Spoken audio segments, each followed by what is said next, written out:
and welcome to my channel of Forensic Insights by Riya Sharma. Our today's topic is Principle of Forensic Science. तो ये जो topic है ये आपको किस किस चीज़ में काम आएगा। पहली चीज़ में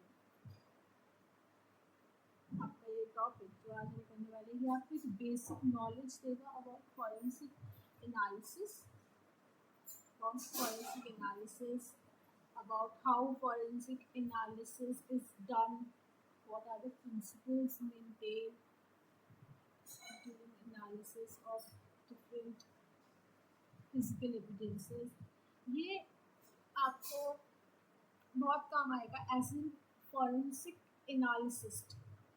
बिकॉज आप कोई भी एविडेंस कलेक्ट करते हो या फिर कुछ भी आप एनालिसिस करते हो, कोई भी टेस्ट परफॉर्म कर रहे होते हो, तो उनमें ये सातों प्रिंसिपल का ध्यान रखना बहुत ही ज़रूरी है। तो एज आई टोल्ड यू हमारे पास 7 प्रिंसिपल्स हैं। We have 7 principles of forensic science. So let's get started.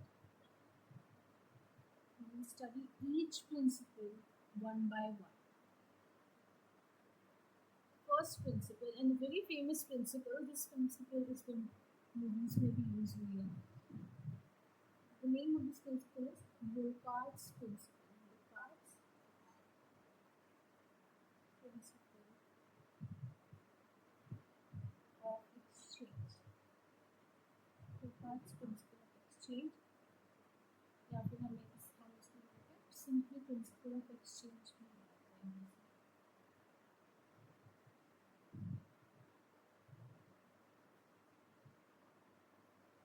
Now, what this principle says.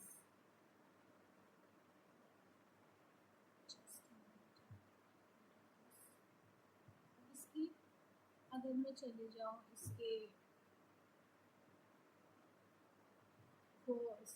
statement पे, तो what this principle says, according to this principle, everything, anything in the world, everything and anything in the world, if comes in contact with each other, they will leave some traces and they exchange some trace from each other.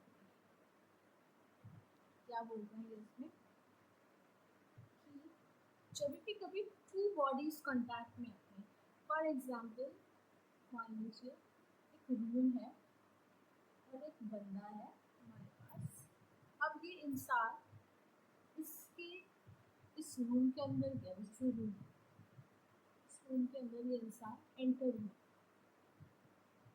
अब ये इंसान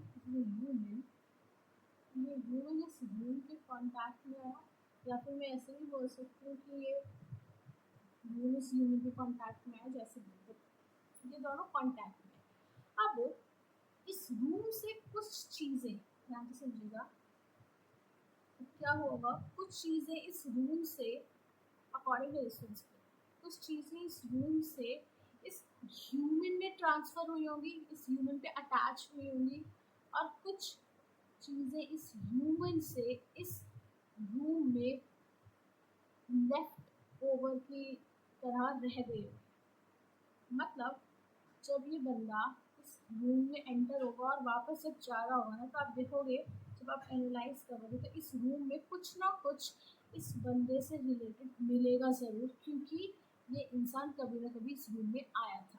अब और इस बंदे को भी अगर आप एनालाइज करोगे तो कुछ ना कुछ इसके पास ऐसा ज़रूर होगा जो कि इस रूम से रिलेटेड होगा। फॉर एग्जाम्पल क्या क्या चीज़ें हो सकती हैं। अब इस रूम में इसका क्या क्या हो सकता है, इसका डीएनए हो सकता है ना, कुछ हेयर रह गया हो, या फिर कोई सलाइवा वगैरह अगर इसने फिर फाइबर रह सकता है ऑफ क्लोथ और समथिंग। अगर इसने मर्डर किया है इस रूम में तो इसका ब्लड रह सकता है, चोट वोट लगी हो, और सॉइल रह सकती है, इसके जूतों में सॉइल लग के आई है, वो सॉइल यहाँ पे रह सकती है, एक्सेट्रा। बहुत सारी चीज़ें हैं जो कि इस रूम में रह सकती है। अब इस रूम से इसके पास क्या ट्रांसफ़र होगा, फॉर एग्जाम्पल इस रूम से क्या हो सकता है, फॉर एग्जाम्पल आप मान लीजिए इस रूम में नया नया पेंट हुआ था, अकॉर्डिंग टू सिचुएशन कुछ भी हो सकता है जो ट्रांसफर हुआ। इस रूम में कुछ पेंट पड़ा तो हो सकता है इस बॉडी इस पे कुछ आपको पेंट चिप्स मिल जाए इस पे शरीर पे, या मान लो यहाँ पे एक कोई कैक्टस का पेड़ था, अब उससे उस कैक्टस के नहीं कैक्टस का पेड़ नहीं कुछ कुछ फ्लावर था, मान लीजिए उस फ्लावर के पोलन ग्रेन्स ट्रांसफर हो गए, वो फ्लावर था तो इसमें फ्लावर में आ गई। तो ऐसे करके कुछ ना कुछ ट्रांसफर सही होता है।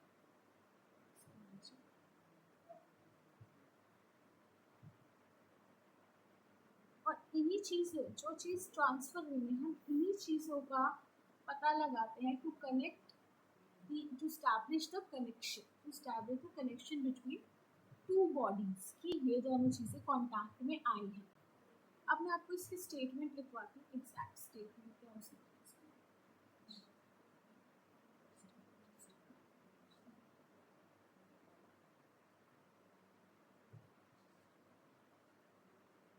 एग्जैक्ट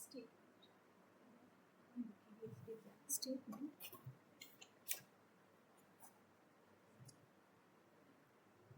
प्लीज नोट डाउन कीजिएगा। When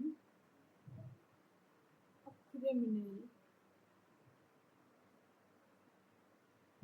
or his instrument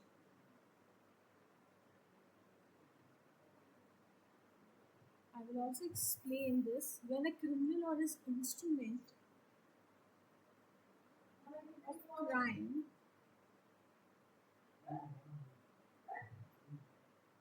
comes in contact with each other, comes in contact with the victim, यहाँ पे मैंने एग्जाम्पल लिया क्राइम का, विक्टिम का, और object surrounding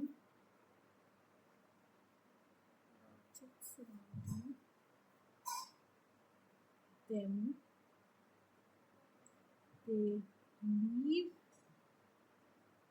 trace and criminal or his instrument picks up traces from the surrounding. क्या बोला है इस डेफिनेशन में इन्होंने कि जब कोई क्रिमिनल या उसका instrument, this instrument can be anything, this instrument can be any weapon, gun, knife और एनीथिंग क्राइम का, जब कांटेक्ट में आता है विद विक्टिम या फिर उसके किसी ऑब्जेक्ट से, उसके किसी ऑब्जेक्ट मतलब उसका रूम हो गया, उसके कपड़े हो गए, उसके बाल, उसका बॉडी पार्ट, कोई भी विक्टिम के कांटेक्ट में आता है या फिर उसके जो भी उनके ऑब्जेक्ट्स हैं उनके सराउंडिंग में उसके कांटेक्ट में आता है, तो दे लीव ट्रेसेस, मतलब वो एक दूसरे के ऊपर अपनी कुछ निशानियां छोड़ेंगे। एंड क्रिमिनल और his instrument pick up the traces from the surroundings, जो सराउंडिंग होगी वहाँ से क्रिमिनल या फिर उसका इंस्ट्रूमेंट कुछ ट्रेसेस पिक अप भी करेगा। Why? Because these two bodies have came in contact with each other. आपको इसे समझ आया होगा। This is a definition which you can use in your exams, which you can use in your exam to define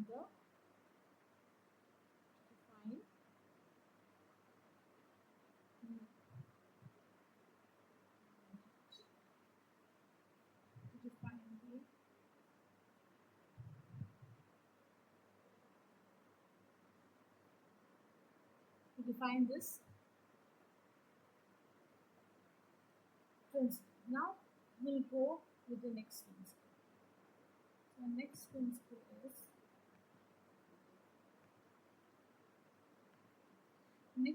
is principle of exchange. The second principle. This is principle of exchange. Oh, sorry.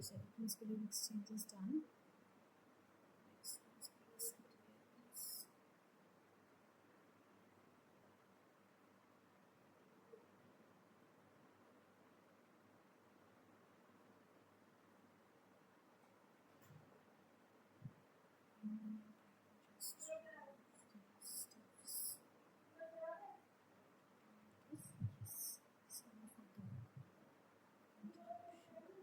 The next principle is law of individuality. Now, this is a very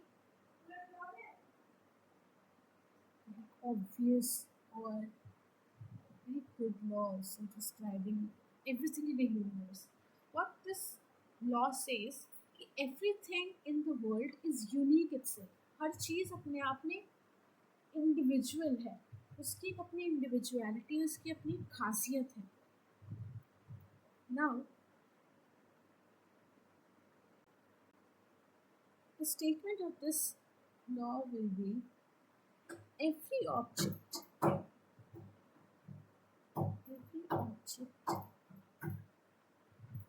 natural और man-made, जो natural है या फिर इंसानों से बनाया गया है, has all individual,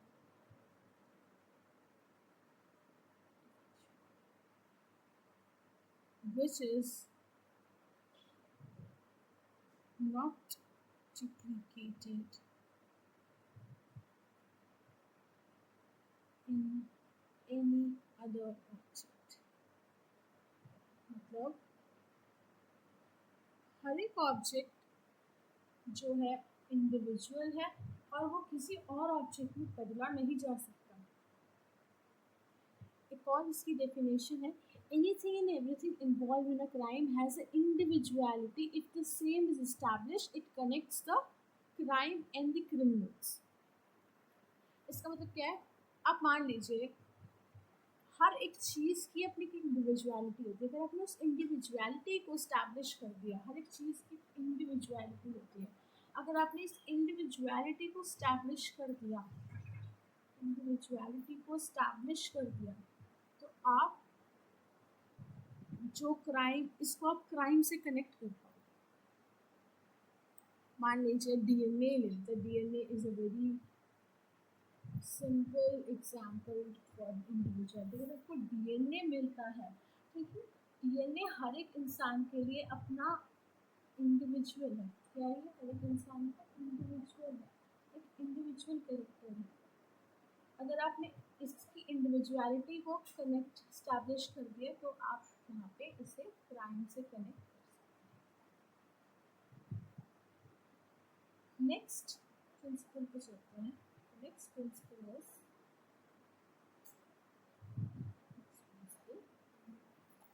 the next principle is law of progressive change.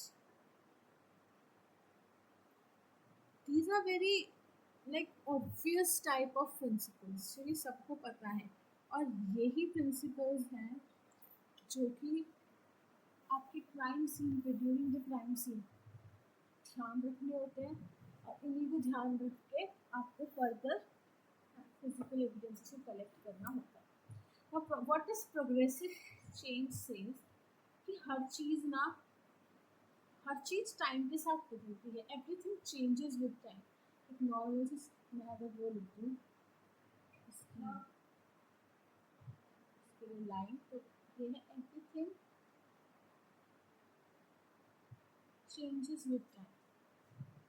मतलब जैसे जैसे टाइम बढ़ता जाएगा वैसे वैसे चीज़ों में बदलाव आता रहेगा. जैसे टाइम बढ़ता जाएगा वैसे वैसे चीज़ों में बदलाव आता जाएगा. This is the law, this is universal, ये हर किसी के लिए. इसको आप एक एग्जाम्पल से भी समझ सकते हो. मान लीजिए एक वूंड है, कोई विक्टिम है, बाइट मार्क ले लेते हैं. बाइट मार्क का इसकी वूंड है. ये बाइट मार्क को अगर आप 5 साल बाद देखो, या फिर 5 साल बीत लो, अगर आप इसे एक हफ्ते बाद भी देख रहे हो, एक हफ्ते बाद भी देख रहे हो, 1 वीक आफ्टर, तो इसमें कुछ चेंजेस आ गए होंगे. ये चेंजेस कैसे होंगे? ये चेंजेस फिजिकल चेंज होंगे, कलर चेंज होगा, कंडीशन चेंज होगी, इन सब चीज़ों में चेंज आ गया होगा. तो ज़रूरी है कि आप उस चीज़ को प्रिजर्व करके रखें। क्या क्या ज़रूरी है? It's important to preserve thing, it's important to preserve the things. Why it is important to preserve thing? मान लीजिए अभी वूंड है, इस पर बाइट मार्क था, अगर तो 2-3 हफ्ते बाद देखोगे तो ये बाइट मार्क तो ख़त्म हो जाएगा, चेंजेस क्या बिल्कुल दिखना बंद जाएगा, कि बॉडी का एक नेचुरल फिनोमिना है कि वो हील करेगा। No change will be seen. तो क्या मतलब कभी बाइट हुआ ही नहीं था क्या? कभी रेप हुआ ही नहीं था? हुआ था। तो it's very important to preserve these thing. और ये कैसे प्रिजर्व कर जाएगा? अकॉर्डिंग टू एविडेंस प्रिजर्वेशन की जाती है। अगर बाइट मार्क है तो फोटो ली जाएगी, अगर कुछ ऐसा है जो कि कलेक्ट किया जाता है तो उसे हम कलेक्ट करते हैं। ये इन सब से क्या होता है? प्रिजर्वेशन की जाती है, ताकि हमें पता चले कि जब क्राइम हुआ था तब उस चीज़ की कैसी कंडीशन थी। तो आप इसके स्टेटमेंट लिख सकते हैं। इसके स्टेटमेंट हो जाएगी हमारी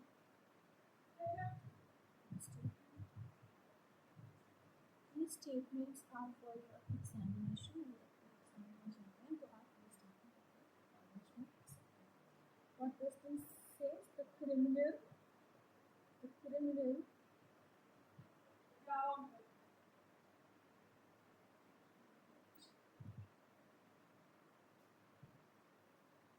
criminal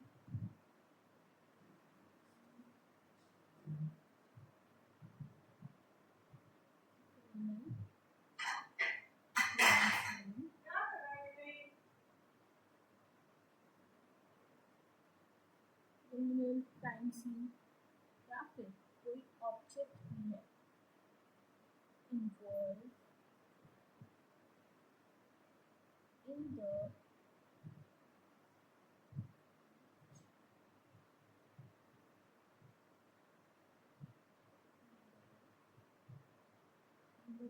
crime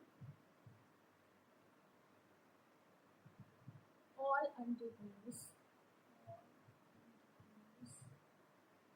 changes. And these changes can be these changes can be physical change, these changes can be physical change, can be environmental change, can be maybe the fragrance or the smell change, maybe appearance भी change हो सकता है, color change हो सकता है। all these can be change, undergo changes, hence may become unrecognizable, hence may become even human may change। मान लीजिए कोई इंसान है तो वो छोटे से बचपन से बड़ा होता है तो हमारे अंदर चेंजेस आते हैं। अगर आप एकदम बचपन की इन्फेंसी की फ़ोटो देखोगे और अभी की फ़ोटो देखोगे तो बहुत डिफरेंस होगा। अगर आप किसी ने इन्फेंसी में ही देखा हो और इन्फेंसी में देखा और अब एकदम से देखो तो वो आपको नहीं पहचान पाएगा, है ना? तो आपको नहीं पहचान पाएगा। क्यों? क्योंकि आप में कुछ चेंजेस आ गए हैं, कुछ चेंजेस आते हैं। ये चेंजेस नेचुरल है और हर चीज़ में चेंज आता ही unrecognized. So it's very important to preserve the evidences. Okay. Now we'll move to the next. We have 7 principles. We have done 3 principles now. Video थोड़ी सी लंबी हो जाएगी। वाई? बिकॉज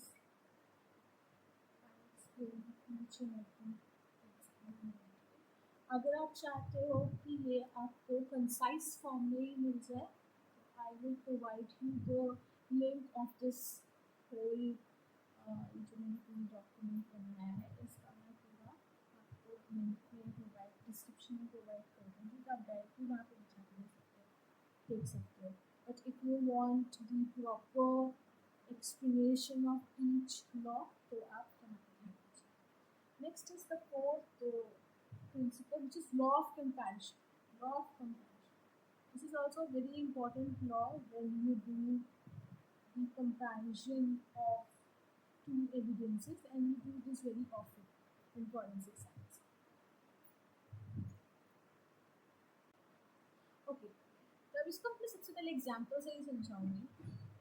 कैसे, देखिए, आप जब भी कभी दो एविडेंसेस को कंपेयर करते हो, मान लीजिए कोई एविडेंस है वो आपके लैब में कंपैरिजन के लिए आया, तो कभी भी दो चीज़ें कंपेयर करते हो तो वो जो दो चीज़ें होनी चाहिए, मान लीजिए आपके पास आया है एक सैंपल 1 और एक क्वेश्चन सैंपल आया है, क्वेश्चन सैंपल मतलब ये सैंपल जो है ये एक नोन सोर्स से है और ये क्वेश्चन है, ये अननोन सोर्स है, ये पता नहीं है, ये क्राइम सीन पे मिला है, अननोन सोर्स है, पता नहीं कहाँ किसका है।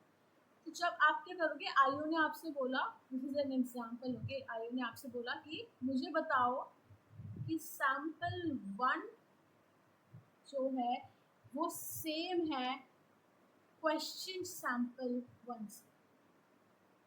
सैंपल 1 जो है वो मैच होता है क्वेश्चन सैंपल 1 से या नहीं होता है, मतलब मैच हो रहा है या नहीं हो रहा है, मतलब सेम सोर्स है या अलग सोर्स से है ना। तो आप क्या करोगे, आप इसको सॉल्व करने के लिए क्या करोगे, you will compare. How will you compare, you will compare with the microscopes में भी, है ना, you will compare with the microscope. जब आप इसे कंपेयर करोगे तो क्या, मान लीजिए हेयर आया है, ये हेयर है और यहाँ पे आपके बहुत सारे क्वेश्चन सैंपल्स हैं, 2-3, एक और ले लेते हैं, एक और क्वेश्चन सैंपल 2 आया है, ये भी सेम अननोन सोर्स से आया है। अब यहाँ पे जो एक क्वेश्चन सैंपल 1 में तो हेयर है और यहाँ पे आपके पास आया है सॉइल। तो उसने बोला कि सैंपल 1 को क्वेश्चन सैंपल मान लीजिए आयु भूल गया, उसने क्वेश्चन सैंपल 1 में क्वेश्चन सैंपल लिखा बस। तो उन्होंने बोला कि इसको मुझे बताओ कि ये जो सैंपल 1 है ये आपका मैच होता है नहीं होता क्वेश्चन सैंपल से। अब आप भाई इसे कंपेयर करोगे, अब जब से we are comparing these samples, तो व्हाट दिस प्रिंसिपल सेज कि like is compared by like. क्या कहता है ये क्वेश्चन, ये आपका प्रिंसिपल किसके, लाइक कंपेयर विथ लाइक। मतलब अगर हेयर कंपैरिजन के लिए आया है, मैचिंग के लिए आया है, तो वो हेयर से ही कंपेयर होगा, मतलब हेयर को आप हेयर से ही कंपेयर करोगे। अगर सॉइल है तो उसे आप सॉइल से ही कंपेयर करोगे, डीएनए है तो आप उसे डीएनए से ही कंपेयर करोगे, आप हेयर को डीएनए से कंपेयर नहीं करोगे, आप सॉइल को हेयर से कंपेयर नहीं। Comparison occur with the two like objects, not with the unlike objects. ठीक है, इसकी अगर मैं आपको डेफिनेशन लिखवाऊँ, इसकी डेफिनेशन हो जाएगी, only likes can be compared. It's the law of comparison. तो very simple सी है, only likes can be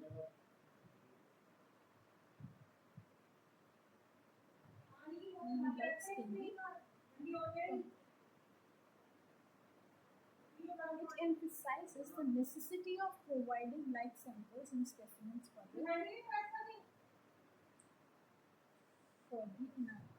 comparison. So it is important.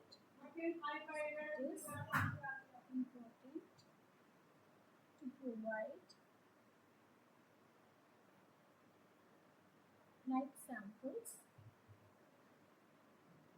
for the analysis. मतलब भाई आयु ने दे दिया एक हेयर और एक दे दिया सॉइल, बोला अब इसे कंपेयर करो, कैसे करें, तो अगर आपको कंपैरिजन करवाएं तो आपको लाइक सैंपल्स देने होंगे, अनलाइक सैंपल्स की कंपैरिजन नहीं होती। Next we move further to that. which is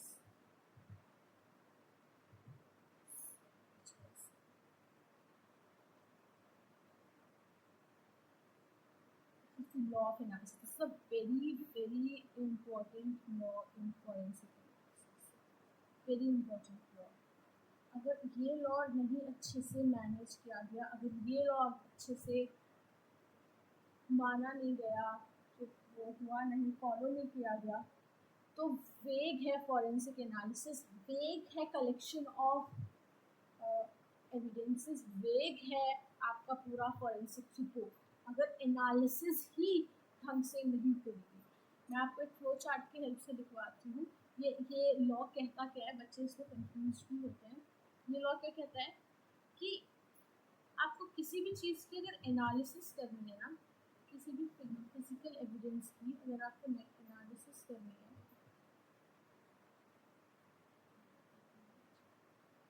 अगर आपको किसी भी फिजिकल एविडेंस की एनालिसिस करनी है, कुछ भी हो सकता है वो, maybe the hair, maybe the DNA, any the soil, any nails, any anything.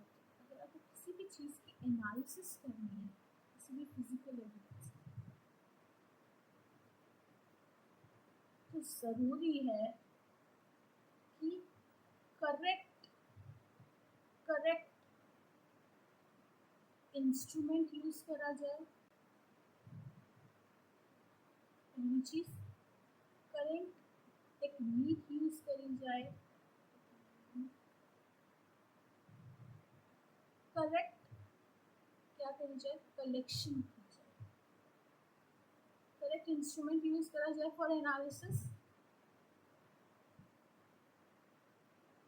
Technique use करी जाए करेक्ट जो सूटेबल है, और एनालिसिस और कलेक्शन किया जाए, this is very important, collection किया जाए प्रॉपर तरीके से। अगर इन सब चीज़ों में अगर आप फेल होते हो तो आपकी क्या हो जाएगी, वेग है पूरी analysis. If fail in this, so the whole analysis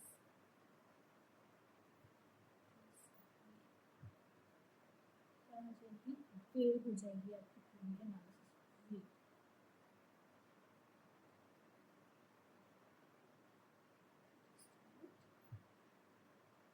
पूरी एनालिसिस का कोई फायदा नहीं है। देखो मैं आपको किसी एक एग्जाम्पल से बताती हूँ।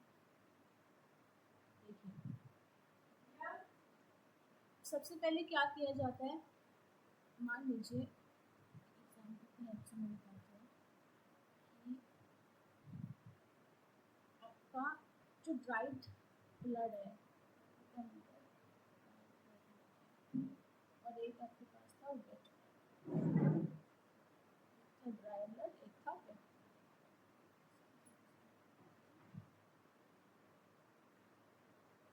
ड्राई ब्लड और एक था वेट ब्लड। अब एनालिसिस्ट को क्या पता था, एनालिसिस्ट को पता था भाई इनको कॉटन स्वैब लेना है, कॉटन स्वैब लेना है और कॉटन स्वैब पे टच करना है ब्लड को और फिर उसके बाद प्लास्टिक के बैग में रख देना है, सील करना है, स्टैंप लगानी है, सिग्नेचर करना है, टाइम लिखना है, दे देना है। ये पता था एनालिस्ट को। तो उसने क्या किया, सबसे पहले कॉटन स्वैब लिया, दोनों में इसने सेम किया, उसने कॉटन स्वैब दिया, उसके बाद उसको पैकेट में बंद कर दिया और उसके बाद स्टैम्प लगाई, दोनों के लिए बता दी मैं उसने, और उसके बाद उसने लैब में भेज दिया। अब लैब में जब खुला तो लैब में देखा कि भाई जो ड्राइड ब्लड था, ड्राइड ब्लड जो था वो तो चलो सही है, इट इज ओके, बट जो वेट ब्लड था उसमें क्या हो गई, बैक्टीरिया की ग्रोथ हो गई, बैक्टीरिया की ग्रोथ हो गई और भाई इसमें ईस्ट की ग्रोथ हो गई। अब वो क्या हो गया, फर्दर कंटामिनेट हो गया। अब वो इस लायक नहीं बचा कि उसमें कोई टेक्निक्स लगाई जा सके, it's not compatible, it's not compatible enough कि उसमें फर्दर कुछ रिजल्ट निकाला जा सके, तो उसमें कंटामिनेशन हो गई। तो अब क्या होगा, अब इस लैब असिस्टेंट पे इंक्वायरी बैठेगी, सॉरी जो भी होंगे सिलेक्शन वाले, उस पर इंक्वायरी होगी। बहुत दिक्कत हो गई। सबसे ज़्यादा उसको नुकसान हुआ जो वहाँ पे विक्टिम थी या फिर विक्टिम थे, जो भी थे, क्योंकि अब एविडेंस था, एविडेंस क्या होगा, कंटामिनेट हो गया। तो इट्स वेरी इंपॉर्टेंट कि हर एक चीज़ की प्रॉपर कलेक्शन की जाए। अब इसमें प्रॉपर कलेक्शन क्या होती है, प्रॉपर कलेक्शन कैसे की जाती है, proper collection is very important. कैसे की जाती है, देखो ड्राइड ब्लड था तो आपने कॉटन स्वैब लिया, कॉटन कॉटन या फिर मान लीजिए स्क्रैप किया आपने ड्राइड ब्लड को और रख दिया, या फिर कॉटन स्वैब लिया, उसको थोड़ा सा एसीटोन में डिप किया, उसके बाद उस एसीटोन वाले स्वैब को ड्राइड ब्लड को थोड़ा रख किया, कट किया, पैकेट में डाला, सेफ पैकेट में, उसके बाद उसको सील किया एंड उसको कर दिया अच्छे से। अगर वेट ब्लड है तो it's very important to dry up this wet blood, क्योंकि अगर ये वेट ही रहेगा तो यहाँ पे बैक्टीरिया ग्रो कर जाएगी। तो यहाँ पे क्या होना चाहिए था प्रॉपर कलेक्शन के लिए, इसको कॉटन स्वैब लेना था, इसको कॉटन स्वैब से स्वैब को से कलेक्ट करना था ब्लड रब करके,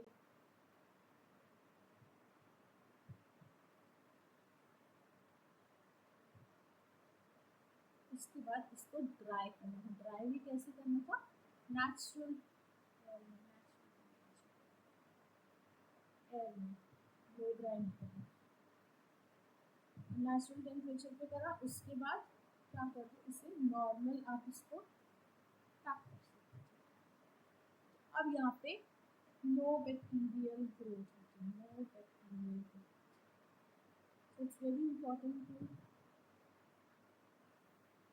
टू कलेक्ट प्रॉपर्ली। अब मान लीजिए टेक्निक ही ढंग से नहीं यूज़ करी, अब टेक्निक ही ढंग से नहीं यूज़ करी या फिर इंस्ट्रूमेंट ही ढंग से नहीं यूज़ किया, इंस्ट्रूमेंट ऐसा है कि लैब में कि एरर ही एरर शो करा जा रहा है या फिर ज़्यादा एरर शो कर रहा है ना, ऐसा कुछ हो रहा है, तो फिर वो आपकी फर्दर रिजल्ट्स अच्छे नहीं आएंगे, आउटपुट अच्छे नहीं आएंगे, क्या फ़ायदा है ऐसे एनालिसिस के साथ। All these are very important, जिसमें कहते हैं this is a very important law, इसकी स्टेटमेंट भी याद कर लीजिए, पढ़िए मेरे को तो दूसरी स्टेटमेंट करती थी, I don't understand this statement. एक स्टेटमेंट है इसकी, the analysis can can be no better than sample analysis। मतलब कोई भी एनालिसिस सैम्पल एनालिसिस से ज़्यादा बेटर नहीं हो सकती। जो आपको सैम्पल मिला है उसकी एनालिसिस अच्छे से करना बहुत ज़रूरी है। ये हो गई एक। अब हम लिखते हैं इसकी स्टेटमेंट। प्रिंसिपल इसकी बड़ी है थोड़ी सी, the principle emphasizes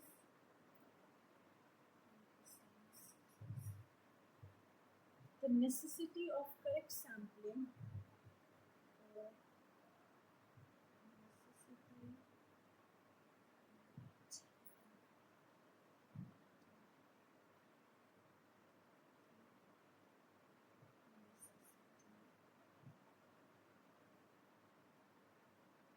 correct sampling. Correct sampling मतलब सैंपल को कलेक्ट ढंग से किया जाए, अगर कलेक्ट ढंग से नहीं होगा तो सैंपल सैम्पलिंग बचेगा।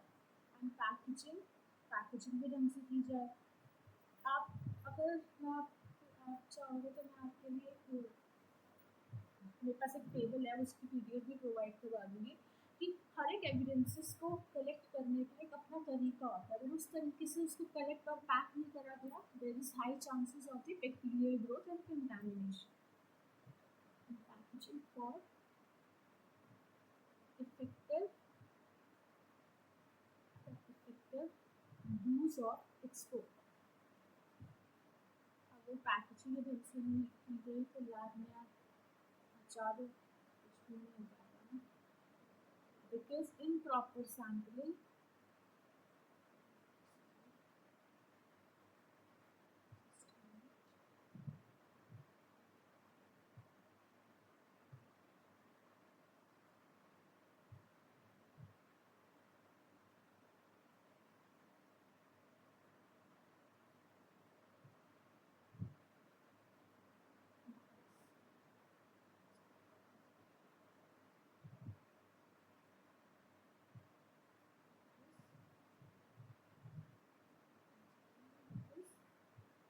improper sampling,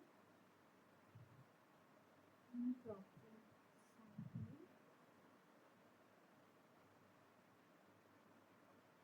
and contamination.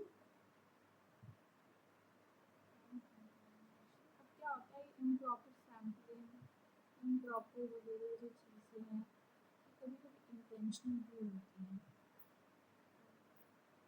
तो आपको पता है कि क्यों होती है।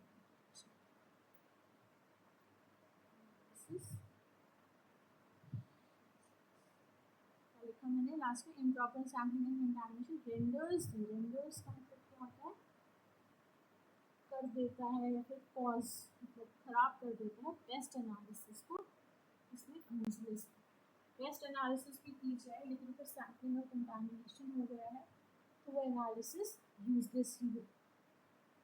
ओके, नेक्स्ट चलते हैं हम सिक्स्थ लॉ पे। 5 we have done।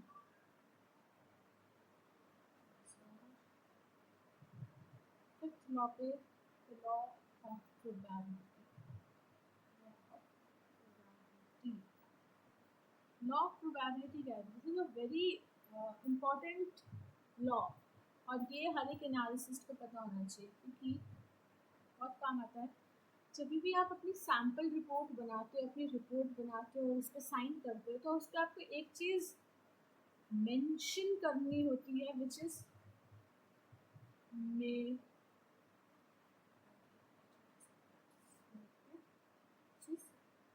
maybe।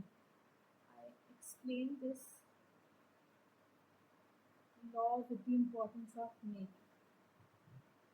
maybe कोई भी फॉरेंसिक एक्सपर्ट किसी भी चीज़ को 100% क्लेम करके नहीं बोल सकता बिकॉज वी डोंट नो कि कोई चीज़ 100% हुई है या नहीं हुई है। हम हमेशा प्रोबेबिलिटी में और कुछ परसेंटाइल में बात करते हैं कि ये कोई भी चीज़ है अगर ये एग्जिस्ट करती है कहीं भी तो किस परसेंट, कोई भी चीज़ के होने की संभावना कितने परसेंटेज है, हम उस परसेंटेज में बात करते हैं। हम ये नहीं बोल सकते कि ये हुई ही है, ये हुई ही होगी, हम कभी ऐसे नहीं बोलते। हम रिपोर्ट में भी कभी ऐसे नहीं बोल सकते, हम हमेशा मे बी का यूज़ करते हैं। देयर इज नथिंग 100%,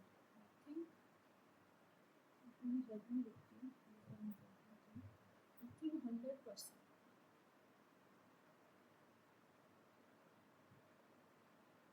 कोई भी चीज़ 100% नहीं है, इसकी स्टेटमेंट लिख दीजिए।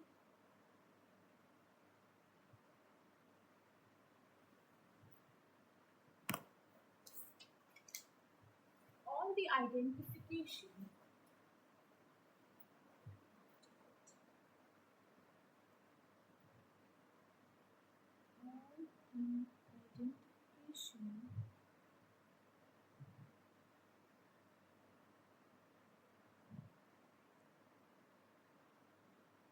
definite or indefinite, मतलब definite और indefinite मतलब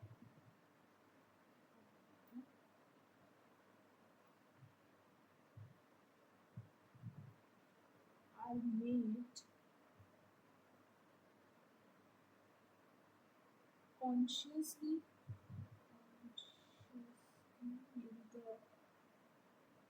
spelling is not correct, consciously or unconsciously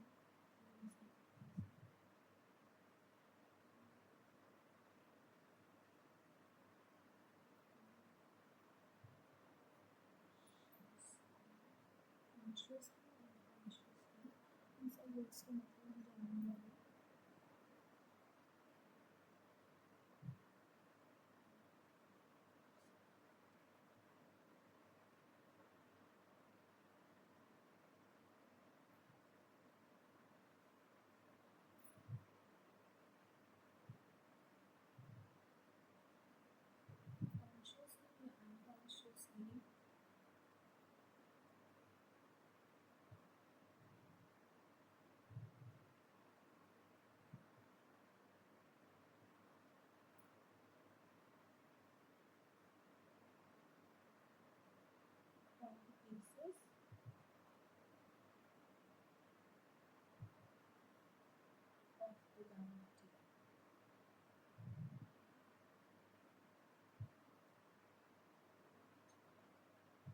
में क्या लिखा है?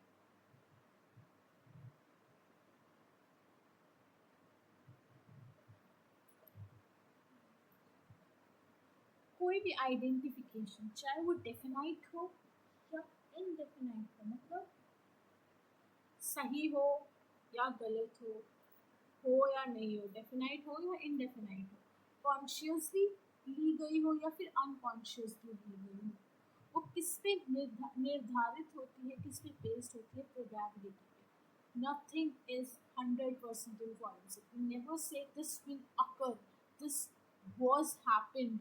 No, we say 32% the chances that this may be occur, or 98% chances that this circumstances may be have occurred. हम कभी 100% की बात नहीं करते। इसका भी मैं आपको एग्जाम्पल लेकर दिखाऊँ तो मान लीजिए एक ग्लास है जिसका रिफ्लेक्टिव इंडेक्स मुझे निकालना है। एक ग्लास है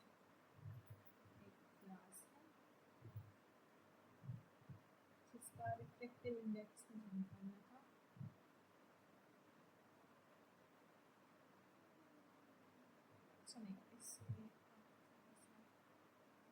मान लीजिए कोई दो सैंपल आए आपके पास, कोई दो सैंपल आए, सैंपल 1 सैंपल 2, और आपको आईओ ने पूछा है either this sample match with each other or they have not matched.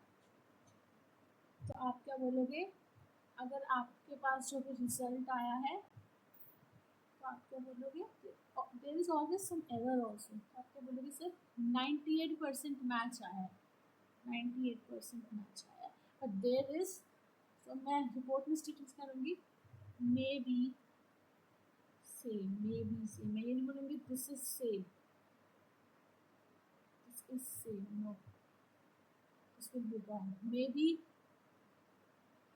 This is same, may be this is, ये तरीका होता है किसी भी चीज़ को, किसी चीज़ को रिपोर्ट में लिखने का। हम कभी 100% की बात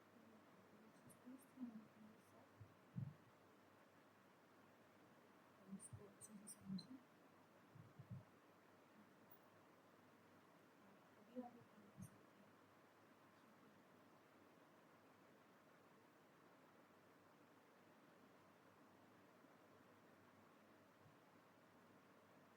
लास्ट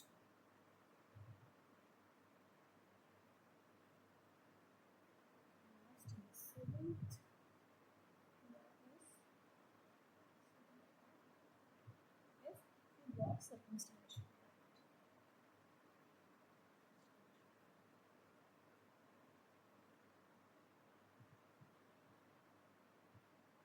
ये लॉ क्या कहती है? ये लॉ कहती है a person can lie, person can lie, but facts cannot. इंसान झूठ बोल सकता है मगर फैक्ट्स झूठ नहीं बोलते। इसका statement the importance of circumstantial evidence is good as the oral evidence. These are the importance. The circumstantial importance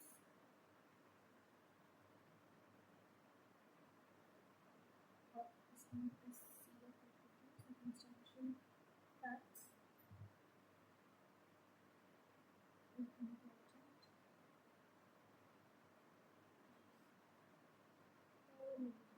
मतलब इंसान ने बोला,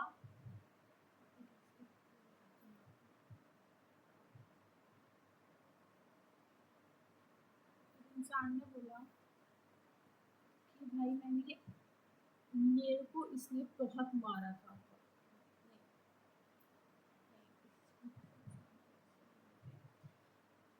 मान लीजिए एक इंसान ने बोला कि यहाँ मैंने ये आवाज़ सुनी थी, और वो इंसान मतलब उसको एविडेंस बॉक्स में बुलाया गया एज ए विटनेस, तो उसने बोला कि यहाँ पे मैंने गोली चलने की आवाज़ सुनी थी।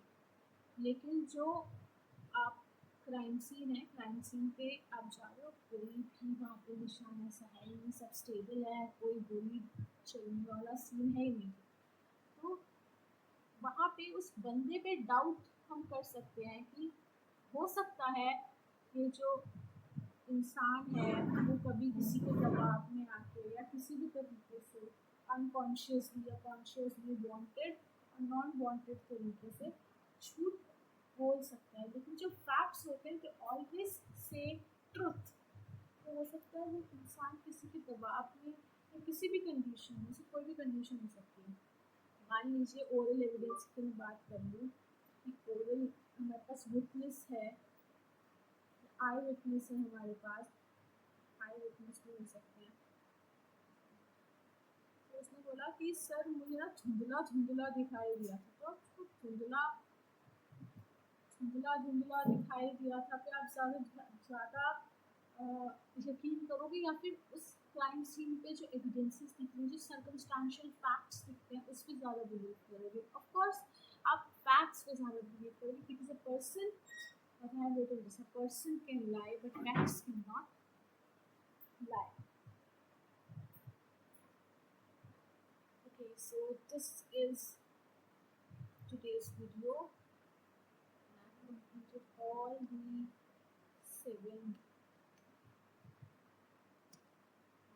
principles. I will attach the copy of these principles also in the description box. You can find it in the description box. And tell me if you like the video.